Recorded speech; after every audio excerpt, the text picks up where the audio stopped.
Hello,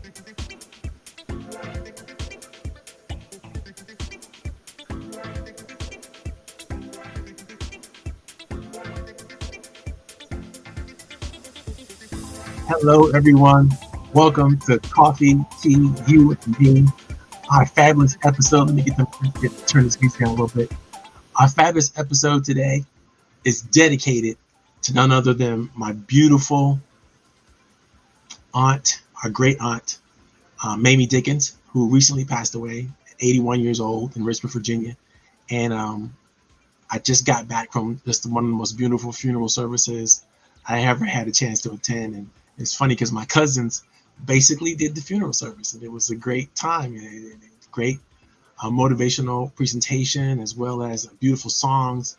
And I'm so proud of us for coming together as a family once again to celebrate and honor the life of my dear aunt.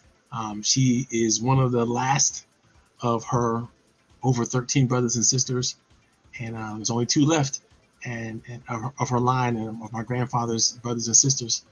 And so, that's what it's like. That's family, and we're proud to be able to go down to Richmond and attend the funeral services and be with the family and share, and boogie on back here to Centerville, Virginia, before we can do this show for you guys. So it's a great opportunity. We're gonna have a great time today. We're gonna kick off a brand new program, a brand new series, and this series is gonna take us well into November, and maybe even a little bit into December before we get into strategic planning. But as you all know, we've been taking a deep dive on the values and the principles of the roundtable. And those values and principles are communication, encouragement, and collaboration. We started off talking about collaboration. We talked about that for several weeks. And if you want to go back and find out more about what we mean by that and how you can collaborate with your networks and the teams of people that you have to work with to accomplish the things that you want to accomplish in your business and in your life, go check that series out. That was a fantastic series. We also did a series on encouragement. When you want to learn how to encourage others, and you learn how to be encouraged and learn what encouragement is all about. We did several weeks on that, and today we're going to kick off our last series, which is basically on communication. And we find that there are some significant ideas and concepts related to communication that you really have to know. I mean, you really have to focus on, because it's such an important aspect of what we do as human beings. Forget about productivity, forget about making things happen, setting goals and all that kind of stuff. If you don't communicate effectively with others, you pretty much suck with your own ideas and your own thoughts and your own talents. And it's really limiting. You can only do so much by yourself, right? So you have to be able to communicate effectively enough with other people so that you can influence them to share their resources, their time, their talent, and treasure with you, to open up to you and help you come up with better and more incredible ideas for you to work on to improve your how close you are with your own values, your own goals, your own principles, and your purpose. Communication is the key that makes everything in life wonderful. And so we're going to share over the next few weeks, I think, tons about that for you all who are listening, so that you can, be a part of something special. Understand what it feels like and what it is like to communicate effectively, and to make sure that communication doesn't fall on deaf ears, and to make sure that you understand how to do so, and do so extremely well. We're going to master the art of communication over the next couple of weeks. And I hope you pay attention. Hope you share the show with other people. If you're watching this on YouTube, go ahead and hit the like button. Go ahead and make sure that you are subscribing so that you get updates whenever this happens. Same thing if you're watching it on Facebook. Give me a thumbs up if things are looking good and you like what we're talking about. Even if you're watching a recording later on, still engage with the chat as much as possible. If you're watching it on LinkedIn, same thing.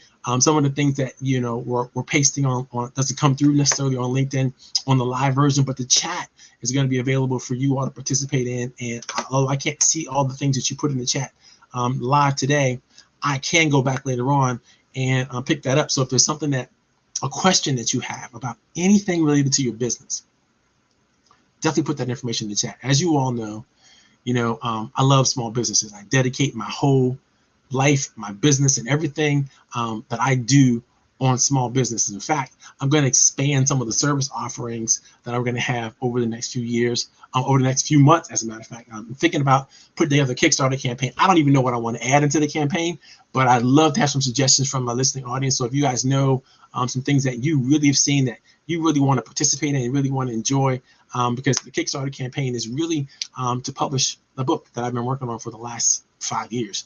And it's just been accumulating more articles, more concepts, more neurological studies, more deep research when it comes to effectively communicating. And right now, the working title for the book is the 9-Step Guru, the 9 Steps to Mastery, teaching people how to leverage and create personal relationships that can be leveraged to accomplish everything they want to accomplish in life. And so that's really the goal. That's really what I want to try to do with the Kickstarter campaign. Obviously, I can offer tons of services and tons of extremely valuable opportunities for people. So if you're interested in something special, let me know. I may include that in the Kickstarter campaign if I can figure out how to get it to you at a deep discount and make it really make the campaign really valuable and make it really exciting. So anyway, that's something I'm working on right now. Also, want to remind you guys, working on a couple of things. On the 12th of November, this one is really, really special. We have, we're bringing back our virtual business conference. Every quarter from here on out, we're going to be doing a virtual business conference. We're collecting sponsors, we're collecting talent or people who are presenters. We don't want to have just your talking heads, standing up there presenting ideas and concepts to people. We really want to go for more panel discussions and where we ask the deep questions. And so audience participation is going to be huge. If you have an opportunity to join the conference, you should. The link is in the chat, and if you can't find the link, I'm going to repost it. Hey, there it is. Reposting the link to the Leverage Up conference so that you can have an opportunity to access that. Get your tickets right now because they're cheap right now. I won't say cheap, they're inexpensive right now. They're gonna get really expensive here in a couple of days. So you want to get your tickets now while you can, and take a look at that link, and you'll be able to get all the description of all the different topics we're going to be talking about. I mean, we're going to be talking about everything that's affecting small businesses today and opportunities that you're going to be able to take advantage of even during the recession. There are things that small businesses can take advantage of that no one else can take advantage of. And we're going to be talking about all kinds of good stuff. So you definitely don't want to miss this conference. If you're thinking about becoming one of the panelists, you definitely want to hit me up and let me know about what you're thinking about when it comes to that. The topics are already there. If it's something that you are interested in, you think you have a voice to add to that topic, let me know. I'm adding new panelists almost every day. But I don't just accept anybody who wants to be a panelist. So you have to really, talk to me about this, and we have to make sure that you got the right stuff, and you're not going to be bowled over by the other rockstar panelists we have, because we want to make sure the panel is evenly balanced out and people have a good time. So that's what it's all about for me. So I'm going to take a quick little branding break, and then I'm going to come back with some more.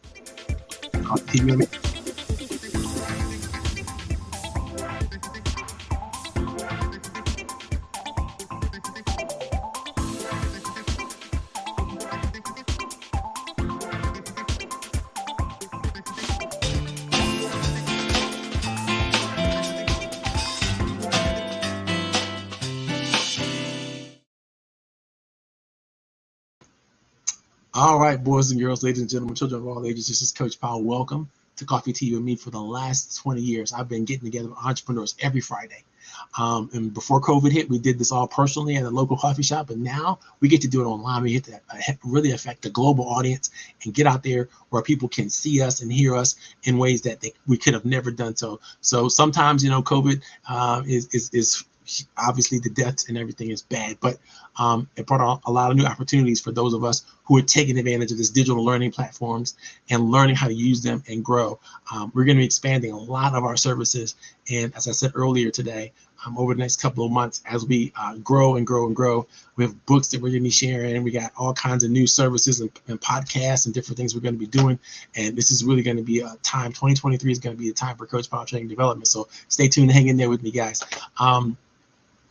Today's topic, we're talking about communication, and communication obviously is a broad spectrum, and there's so much to cover. We're never going to be able to cover it in one sitting. We won't be able to cover it in several sittings, or maybe 6 to 8 weeks that we're going to be talking about communication, right?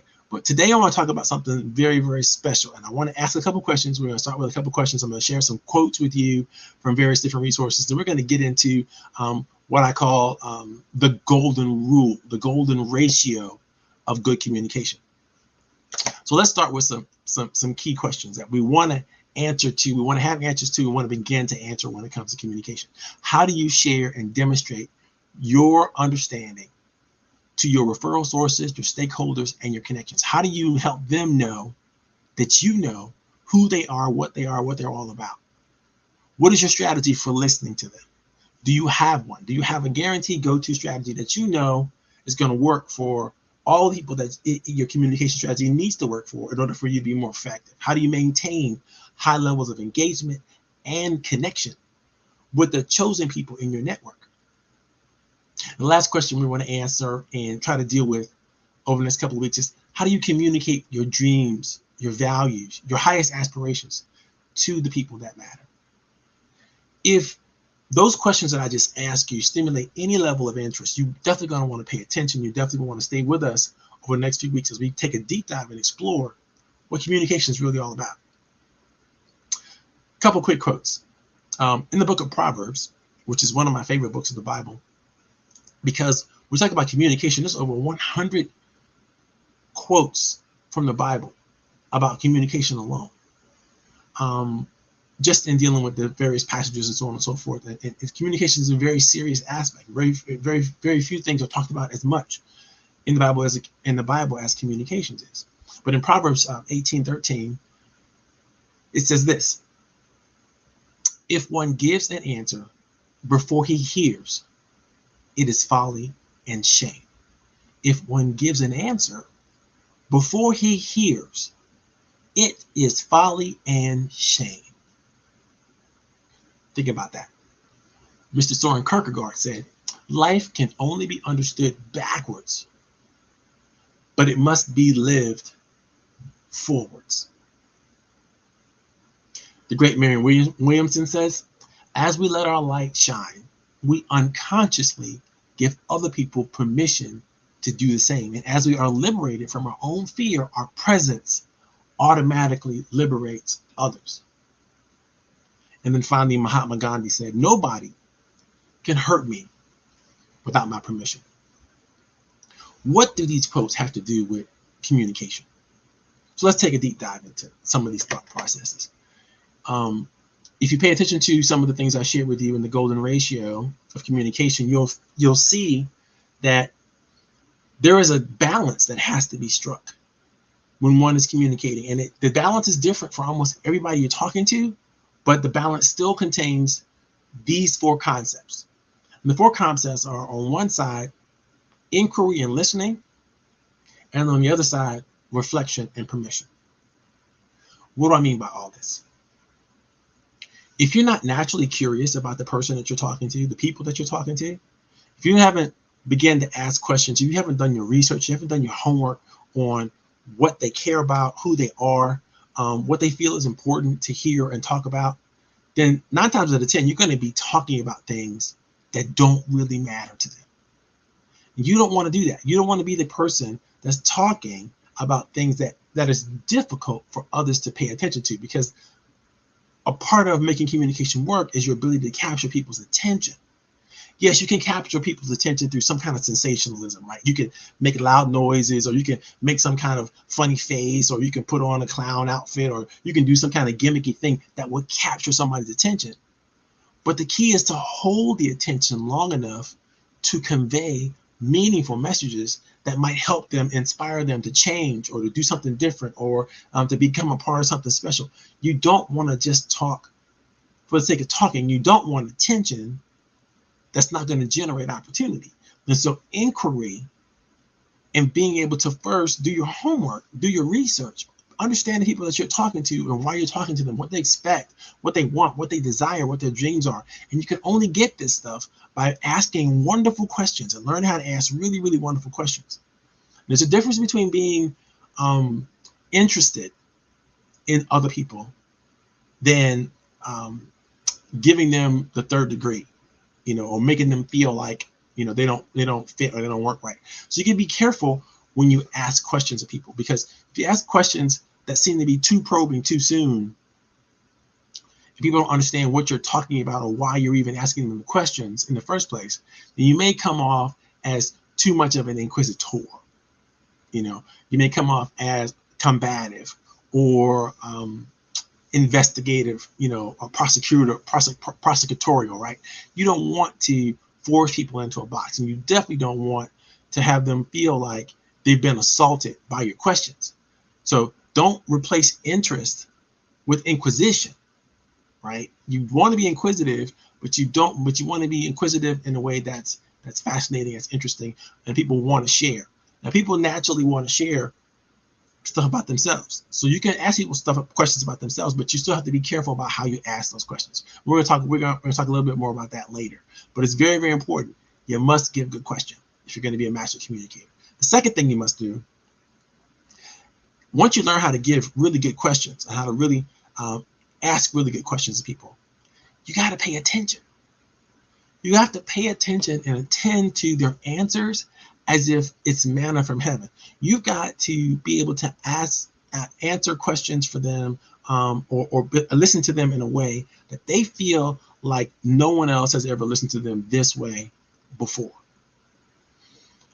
Because that makes you special. That makes the relationship special. That makes the interaction, the communication, the connection with you super, super special. Most people get this messed up. They do not ask enough questions, and they do not listen well enough before they start to share information, respond, or create some kind of communication process that gets across their agenda or supposedly gets across their agenda. But I promise you, if you could focus more on asking really good questions and really, really listening, you're going to prime the pump so that it makes it easier for people to pay attention to you when it's time for them to pay attention to you. But understand this. It's usually time to pay attention to others in communication, more so than it is to have the attention paid to you. Yes, I know it's a reciprocity thing, and you do want people to pay attention to you, and you want to pay attention to them. But the attention that you get can't be simultaneously shared. It's either one person is speaking and being understood, and then another person is speaking and being understood. It can't happen simultaneously. Let me give you an example. Oftentimes when we get in a situation where we have to give sort of an elevator speech or our personal presentation, before our presentation, we're worried, we're upset, we are concerned about what we're going to say. And so we're listening to everybody, but we're listening to everybody to not necessarily hear them, what they're talking about. We're listening to them to compare them to what we're planning to say. And even when we've done our elevator pitches, we're still listening to other people come behind us, and we're regretting the things that we didn't say or the things that we didn't want, and it just doesn't come out right. Because it's very difficult for you to truly listen to someone else if you're not paying attention, if you're not really, really involved, engaged fully. My wife and I play an interesting game on a regular, consistent basis, especially on stressful days. We want to have a gratitude moment, right? Where we talk about what worked well today, even in spite of all the things that might have gone wrong. We want to talk about what went well today. And I find myself having a difficult time talking about, for me, what things went well when I'm listening to her talk about the things that went well with her, because I'm interested. I'm inquisitive. I want to know what that was all about, how that affected her, what that meant to her, how that worked with her. And so it's hard for me now to think about what was working for me. If you're listening to that level where you forget about yourself, that's good listening, because now you're in a position to begin to share in a way that is inclusive of other people's thoughts in their mind, right? So it's very, very important to do that.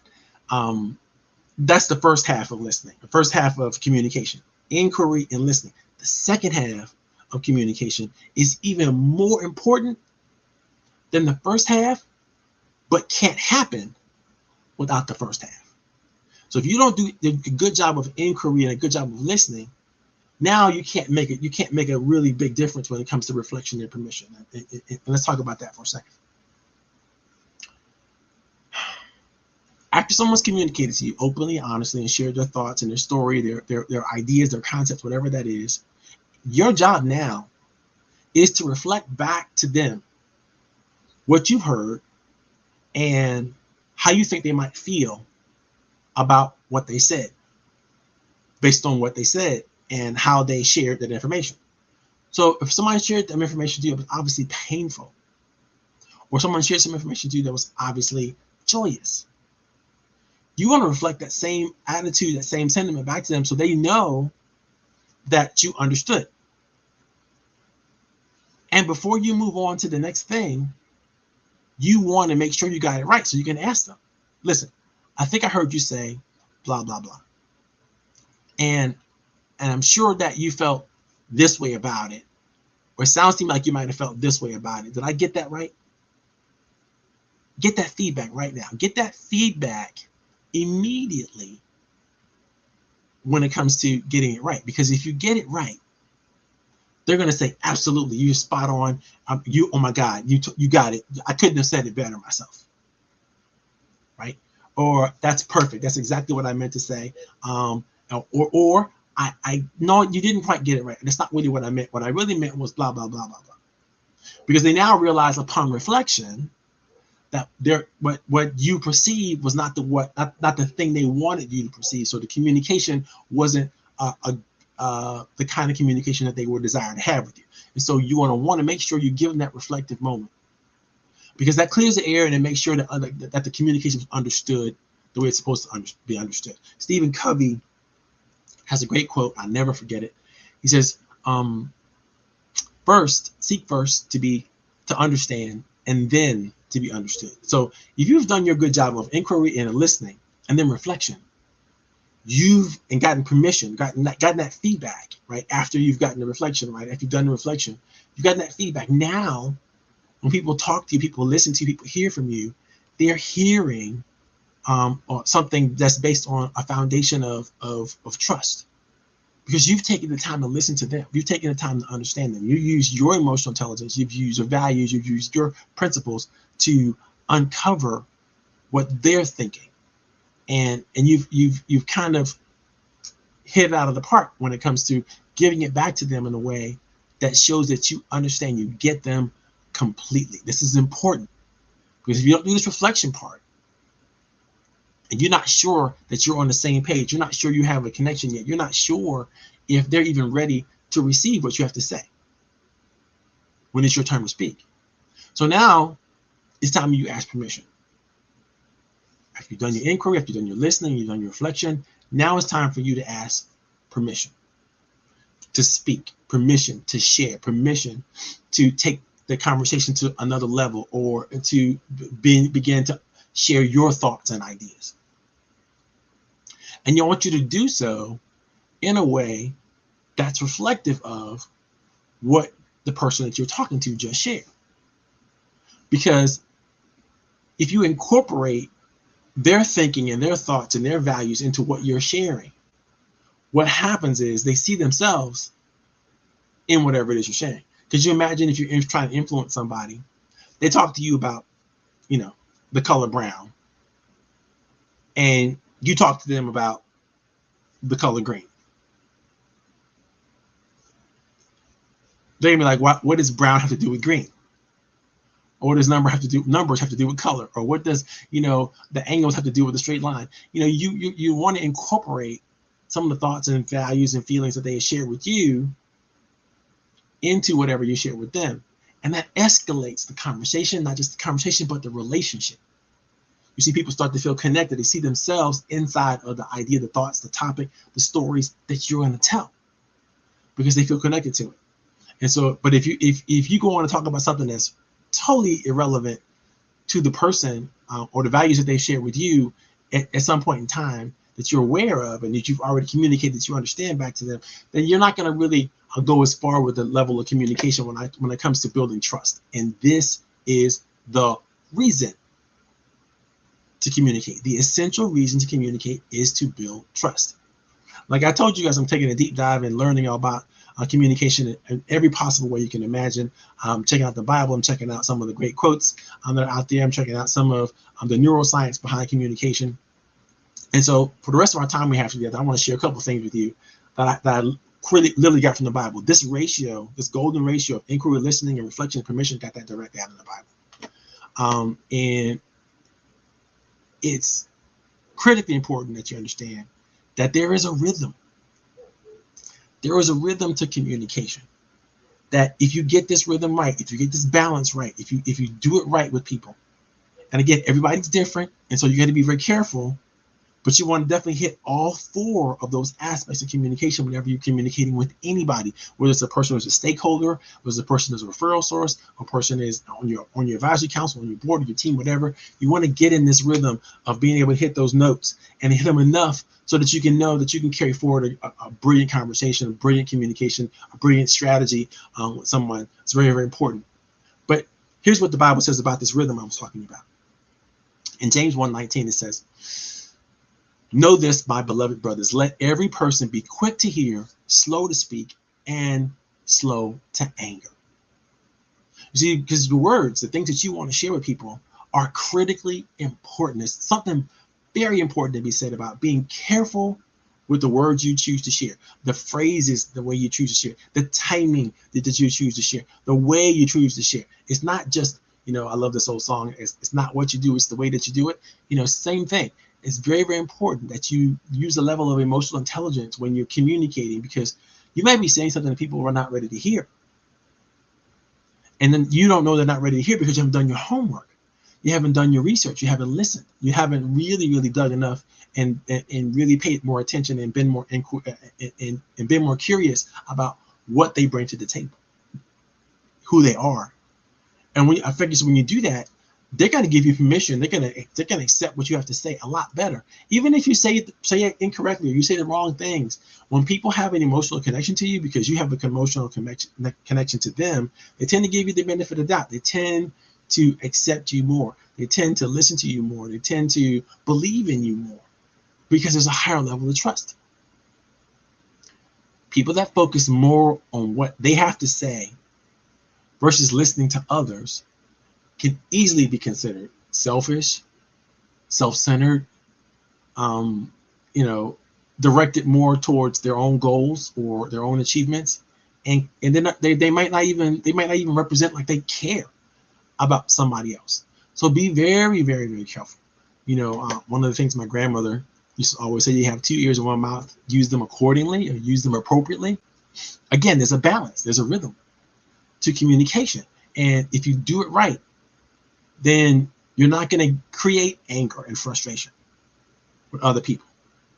If you find that you're saying things that anger or frustrate people, but you're not getting it right, you're not doing it right.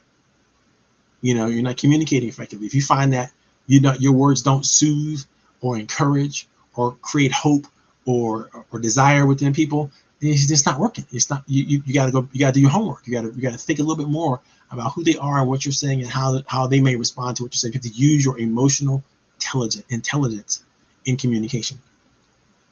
Now, bad communication is a serious thing. We got to talk about this. When you don't get this rhythm and this balance right, that's okay for children. It's not expected they know how to communicate effectively.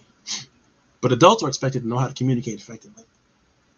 And nobody gives you a pass on that unless you have some kind of different ability. I don't say disability, I say different ability, because I just don't think that people, even people who have disabilities are not disabled. Mostly they're just different, and we have to work on functioning. But unless something's not connecting with you correctly, maybe you're on the spectrum of some way, then when you communicate with people, you're robbing from the emotional bank account when you do it wrong. You're forcing them to pay attention to things that they don't want to pay attention to. You're forcing them to do things and say things they don't really want to say or do. You're forcing them to ignore you. Oftentimes, because in order to protect themselves from the assault that you're giving them, this verbal assault that you're giving them, they have to sort of tune you out. And then when you're being ignored, you're going to realize that you're being ignored if you're paying attention, right? And that's not going to feel good.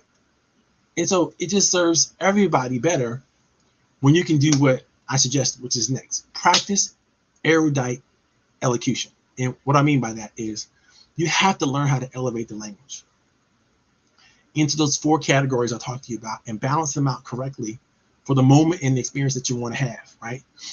Because a fool takes no pleasure in understanding, but only in expressing his opinion. This is from Proverbs 18:2. If you are so intentional about expressing your thoughts and your ideas, and that's all you really care about, I'm not calling you a fool, but the Bible's calling you a fool and saying a fool takes no pleasure in trying to understand others. A fool only wants to express his own opinions. So think about what you're doing when you're communicating with people. Are you elevating the language? Are you creating a space for people to communicate with you, for people to experience what you have to offer and who you are as a person? Are you taking your time, or are you rushing through it? Right?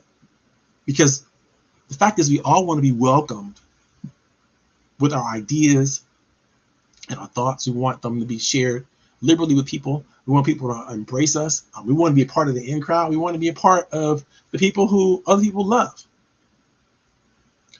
But when we start to participate in these communication faux pas, when we start not listening to people, when we start not reflecting back what we think we heard the person say, when we don't show genuine interest and engagement in other people, we really don't have the right to talk to them. And when we try to talk to them when we haven't set the stage correctly for any communication, what we find ourselves doing is we find ourselves doing each other damage and harm. And nobody wants that. You know, we find ourselves rushing into communication, and we do it in a callous way. And instead of creating comprehension and compassion, it really engenders foolishness and simple-minded thoughts. And you don't want that. You don't want to be accused of folly or doing things incorrectly when it comes to how you communicate, especially if you're in a leadership capacity. And guess what? We're all in a leadership capacity at some point. You know, we all have the ability to influence one another, and that influence can be magical when it's done right. When it's not done right, then the influence is very difficult. I'm going to give you guys some exercises in just a second, but I want to take a moment to give a shout out to my friends who tuned in. I see my girl Annette's here. If you're coming from someplace and you're checking us out for the first time, let us know where you're coming from, where you are. Let us know the nature of your business. If you want to put your email address or your contact information or your website in the chat, I'm open to that. Please do that because I'd like to have a good conversation. If you have a thought about some of the things we just shared, definitely post it in the chat, or a question that you want to put out there, put that in the chat as well. We'll try to be responsive to that. There's some exercises I want to share with you all. They're going to help your communication, help you elevate your communication game. They're going to help you really, really become masterful at this communication thing, right? And the first exercises I want you to do when you get a chance is take a few minutes and write down what you know about the dreams and aspirations of your top 10 connections, your referral sources, your stakeholders, people that you're working with on a consistent basis. Write down what you think you know about their highest dreams and aspirations.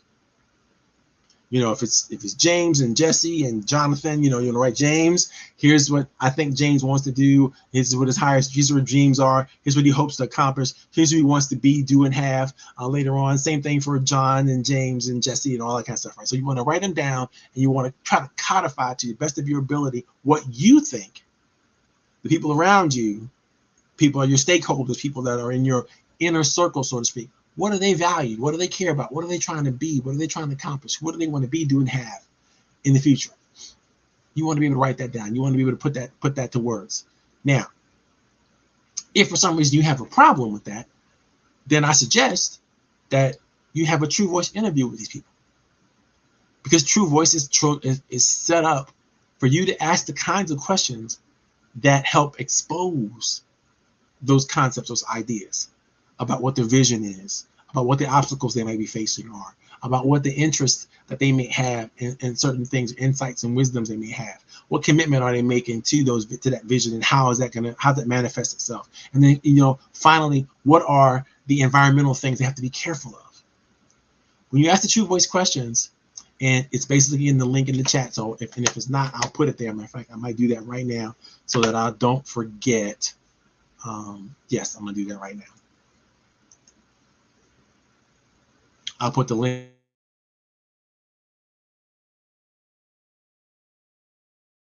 to this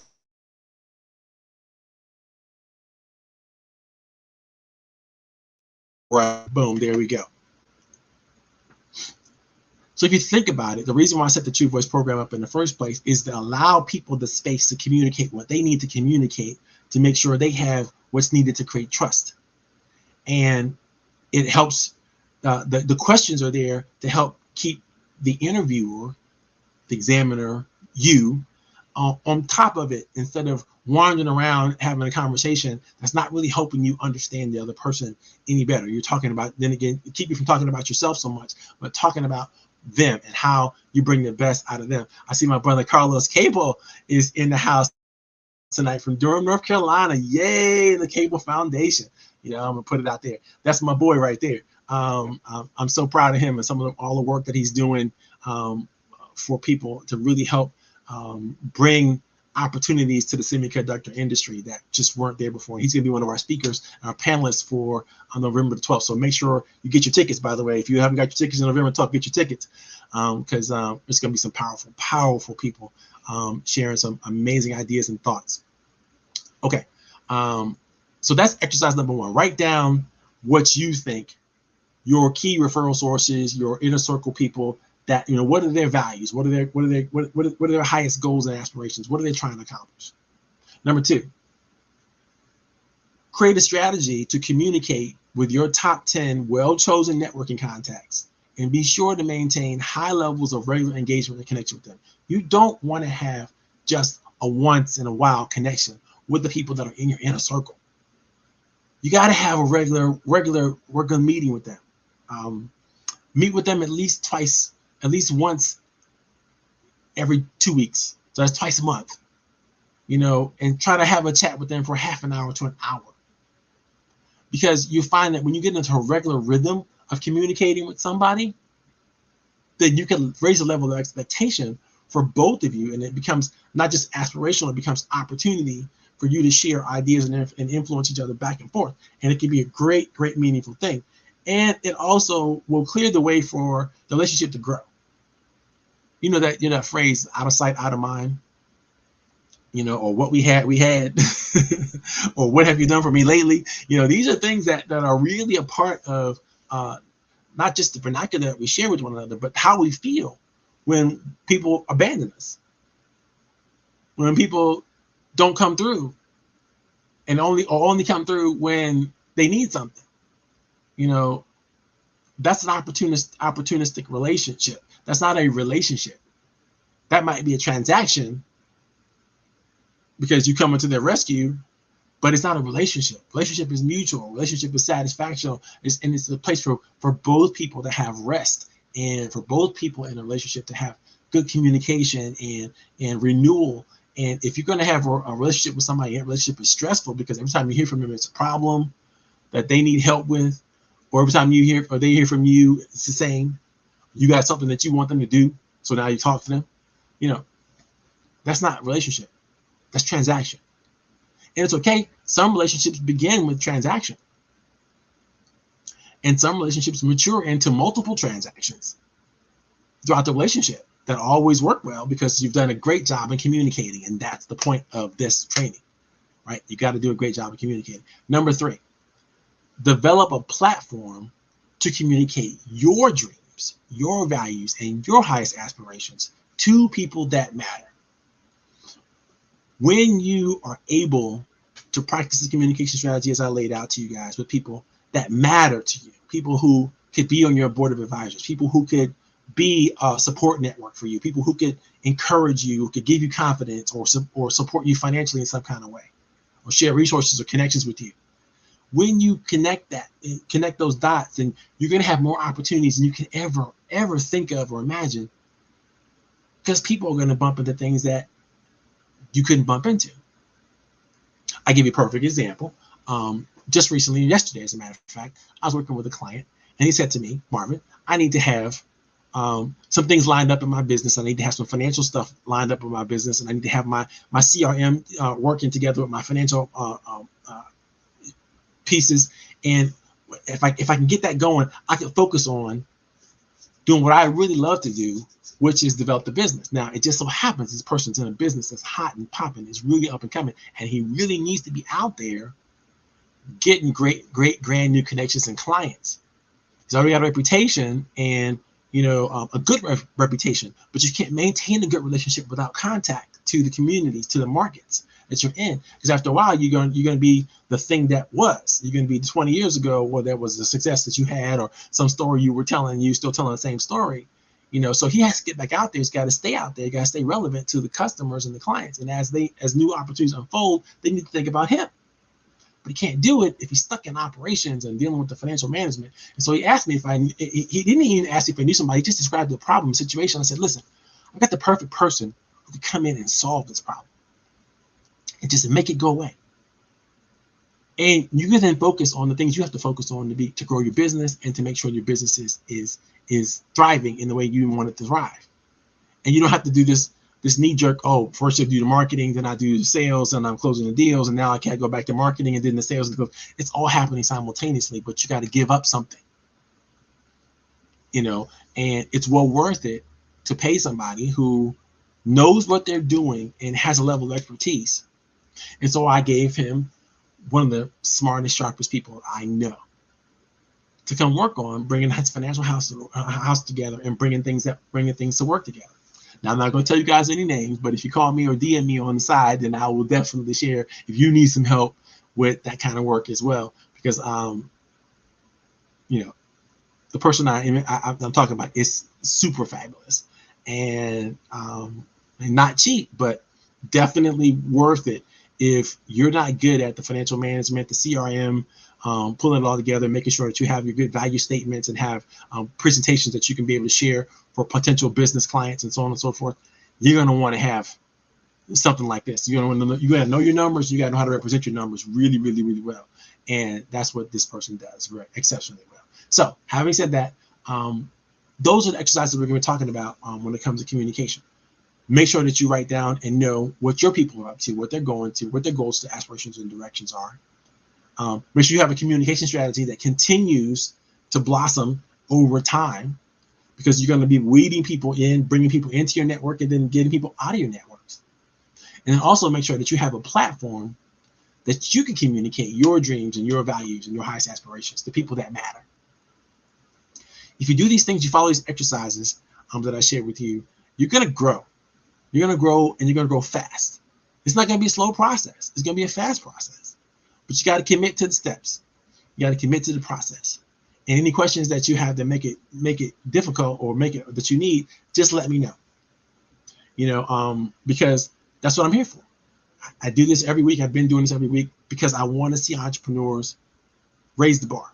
I want to see, especially small women-owned, minority-owned businesses. I want to see them raise the bar. I want to see them do things that, with excellence, and I want to see them grow. It's like my buddy John Hope Bryant, always says, without an education, without an understanding of what the possibilities are, it's impossible for you to grow. It's impossible for you to move the needle. It's impossible for you to do things that are moving forward. And you've got to stay diligent about this. So practicing and mastering your communication strategy is a key for everybody to be successful. We're going to talk even more about this next week. We're going to get deeper and deeper and deeper in this. And there's so much more that I want to share with you all. So I hope you have a great time. I know I did. If you have any questions, again, keep posting them in the chat. If there's something that you want to share, definitely let me know. Post that in the chat as well. And we're going to get to all your questions, and we're going to get to everything we need to get to. It is 3:46, and we need to make sure we keep this under 50 minutes so that I can repurpose this and rebroadcast this at a later date. So we're gonna cash out right now. Oh yeah, my buddy Carlos says #raise the bar. Yeah, that's true. We gotta do that. Oh, by the way, that picture he has there, that's Reginald Lewis. Talk about a genius. I actually had on the show one time a gentleman who went to school with Reginald Lewis at Virginia State. Incredible interview. If you go back and watch the interview with Eugene, you're going to love that. And in fact, I may repost that at some point in time in the future if you guys want to see it. But just a great guy, Reginald Lewis, and his story is amazing. And if you don't know who he is, go look him up, because I think you'll be blown away. Watch a couple of videos. Now it's easily accessible, all kinds of stuff about him. And his wife and his daughter are still they're around. They're carrying the torch. They're making amazing things happen for entrepreneurs, and they're just helping people do that. Okay, God bless you all. I had a great time. We're gonna talk some more later on, and hope you all wish you all well. Don't forget to get your tickets to the 12th, and don't forget to log in and share this, and don't keep us a secret here at Coffee Tea, You and Me. This is Coach Powell signing out. You all have a great day.